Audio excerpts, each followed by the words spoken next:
first, live, local. This is Fox 12 Now. Everyone, welcome to Fox 12 Now. I'm Greg Nibbler. As always, I say it every time, but I do appreciate you joining us. We are live streaming on our website, on our apps, and on Facebook and YouTube, so lots of places to find all the content that we get to cover here. But if you're a regular viewer of the show, you know Thursdays at 1:30 means we're bringing on Mr. Eric Goranson from around the house Northwest, back from Vegas, now in your back at your studio there. How did that whole trip last week treat you? Man, great time. I did like the 72-degree weather. That was pretty cool, but, so many square feet, 4.6 million square feet, and 10 miles a day was my average. So lots of walking. Yeah, and if you want to watch that episode, I highly recommend doing that. So that was the last week. So whatever platform you're watching on, you can find it. But if you have that Fox 12 Oregon app, you can just scroll through and find it right there too. So great way to watch Eric live on the floor of that show last week. But let's talk about this week. I know it's not 72 degrees here yet, but it is getting a little bit nicer. Spring is kind of maybe on the way, and that means it's time to start thinking about the outside of your house. You got it, man. And it is springtime coming around the corner. I was watching the weather next week, so I'm like, let's talk about what we should be doing outside for spring. And lawn care is, you can't start early enough really with all the stuff outside, because if you want to have that best lawn or even shrubbery in the neighborhood, now is the time to get after it. For instance, those rose bushes right now, if you're starting to see those little buds come out, time to do some spring pruning and get those things back and dialed in where you want them to be. And, a little fertilizer goes a long ways. And you start doing that now. So just start trimming them up, doing things like that for the rose bushes and anything like that outside.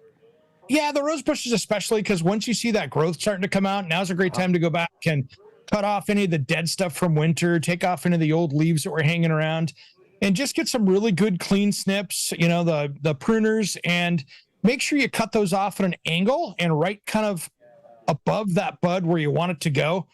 For instance, if you're pruning those rose bushes and there's one that's going back into the plant, well, maybe go to the next one where it's going away so you can get a really nice, decent shrub out of it, and that will make them look great for the year.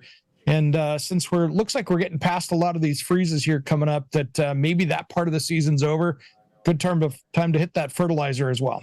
Yeah, I did see Mark Nelson report that he thinks that that's it, so that we should be good from here on out. So hopefully that's the case. So start on those rose bushes. What else should people be doing outside to get ready? I think it's a great time to start hitting that lawn with the fertilizer, with that spring stuff. We've got moss that's starting to come in with all the rains and stuff we have.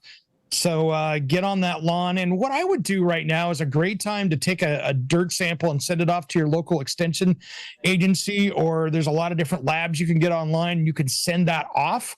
And when you do that, you can find out what the soil composition is and what you need to add to it to have a really good looking lawn. Sometimes you got the right stuff there, and maybe throwing fertilizer at it isn't even the right thing. But a little bit of soil testing goes a long way, so you can have a really good, healthy lawn and get it dialed in for summertime so it's looking like the best one in the neighborhood. I like that. I've never actually done that before or thought about that. So you just take a sample of it, you send it in, and this is something you can find online, or do you recommend? You got it. Just look up your local extension agency or just soil testing, and you can send that off and or drop it off if there's something local to you, and take a look at that. It's really good because, we end up, I heard this statistic, and I've heard it from a number of people in the irrigation world, that 70% of that fertilizer that we put down on our lawn doesn't actually end up in the plants. So traditionally we're over fertilizing or fertilizing at the wrong time. So take a look and see what you need to add. That way you're not wasting your money, because that fertilizer is expensive. And two, it's just a little bit better on the environment. Okay, great advice. So test your soil, know what you're doing, and yeah, save some money in the process. What else should people be looking at?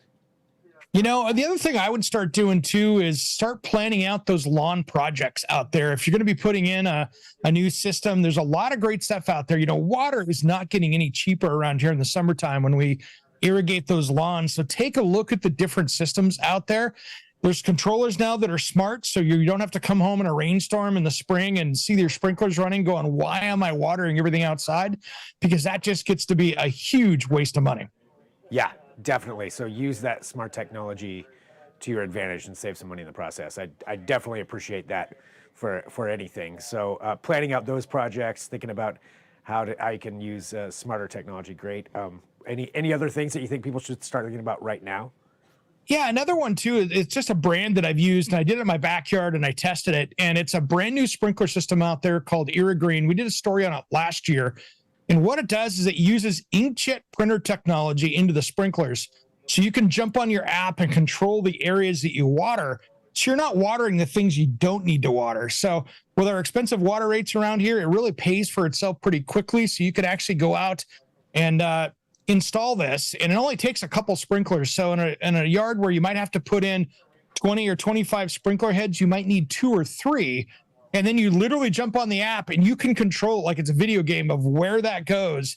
And you can set all the little boundaries. So if you had like a 12-point star-shaped lawn, you could keep it within the lines and only water the grass and not the landscaping on the outside that you didn't need to do. Wow, that's awesome. So no more of that, just running over onto the sidewalk just because it has to go through that. Like, you can pinpoint it that accurate. Yeah, it's crazy how accurate it is. And so it's a really good system right there. So we'll talk more about it in the spring, but it's something really cool. And then just go around and take a good, a good look at what's going on with all your plants and stuff out there. We had that cold snap, trees got damaged. Just go around and take a kind of inventory of what you need to do out there, and then really do your research on when's the right time to prune it and everything else, because we all have different plants out there. There's not a one size fits all, but just go around and take a look and see what's damaged, what you need to fix, what you might need to replace. And it's a good time to kind of take that inventory on a sunny day. Nice. So great advice there on things to start doing right now, thinking for the spring and getting ahead of it. Anything else, or should we talk about around the... Yeah, one more quick tip. With wildfire season coming in, summertime, it's a good time to make sure when you're doing this trimming and cleaning up and just get all that combustible stuff away from the house 5 feet. So that way, if we do have any issues down the road, you got it taken care of. So if you're already out there cleaning up, just try to do a little bit better job within that first 5 feet of the house. And if you can get all that combustible stuff away from there, you just got a better plan for fire season. Perfect. Yeah, definitely something to always be thinking about. And you'd rather do that now than later when it's... Why not? It's never too early, right? Exactly. So great advice there for spring yard preparation. Let's talk about Around the House Northwest, this week's episode. What do we have coming? Oh, man, we start out with a little home tech. I do some smart LED lights on the front of my stairs going upstairs.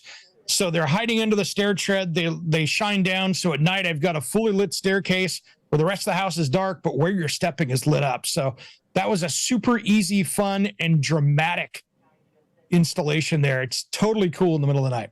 That's great. I love that. So cool project to see there that you're going to be doing that one. Yep. I know we never like to give away everything because there are so many different segments, but I got a fun one for you. We went out to Mutual Materials out in Gresham, and I had no idea that they did this out there. They actually dig up clay and make brick out there.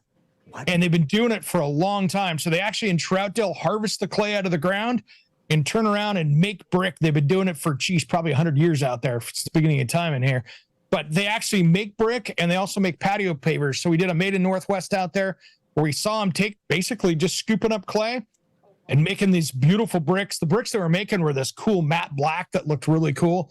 But we watched them do that. And then on the other side of the plant where they make like retaining wall blocks and the paver blocks that you would see down more of a concrete based, we walked through both sides of the plant and checked that out. It was really fascinating. I had no idea we made brick here in Portland. I did not know that either. That's really cool. And I love that series too, the Made in Northwest series, just because you get to go out and see so many great things that are being made just around here and stuff you may not even think about. And that's definitely one of them. That's awesome. Anything else that you want to give away, or 2 other little tips that we do that I'll give away, and the rest you'll have to check out. I show everybody how to wire up a 3-way light switch, and the 3-way light switch is like where you got a staircase or a hallway, and there's 2 light switches that control that one fixture in the middle of the room. I show you how to wire that up so you understand how it goes, because so many people go to change out a light switch to put in a more decorative one, and they're like, "There's extra wires here. What do I do?" So I show you how to deal with that. And then the other thing is we do a gutter tune-up. So all that damage we got, we go through and clean out and tune up the gutters real quick and show you how to tackle that without having to bring out the pro. I love that. That is definitely something I want to know how to do. So that's these are great. And that's all just part of this week's episode, which, as always, I know I bring it up a lot, but you have so many different segments on every single week. and that's just a bit of it. So you have to watch about 30% of the show. You got it. Yeah, right. And let's let everybody know too, as always, where, when, and how they can watch.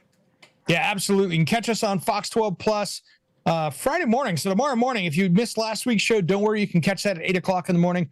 But Saturday morning, 10 a.m., Fox 12 Plus, you can catch the new show, as well as 6 p.m. on Sunday, and then back again at 8 a.m. on Friday. So plenty of opportunities there to catch all of those. And of course, all the segments are on the website as well. If you go to Fox or KPTV.com, you can go there, the Fox 12 Oregon website, and see a bunch of them. We've got them on YouTube and Facebook and all of that as well. So lots of places to find those individual segments, which there are hundreds of. Hundreds. Yeah, we're mid 300s now and over on YouTube. So there's a ton of them there. Well, Eric, as always, it's great to have you on here and to learn about this. So for everybody out there too, if you want to share this, feel free to do so. You can share this segment on whatever platform you want to share it on, and that way other people can find out about it as well. And some good tips, I will definitely be following along with those for sure. Thanks, my friend. That's always fun to be on here with you. Yeah, it's always a great time having you on. So thank you to everybody, too, for joining in. This is Fox 12 Now, so appreciate you watching us. And those same places where you go watch the Around the House clips, you can watch the Fox 12 Now clips as well. So you got plenty of things to check out right there. And thank you for joining us. We'll sign off right now. I'm Greg Nibbler. This is Fox 12 Now.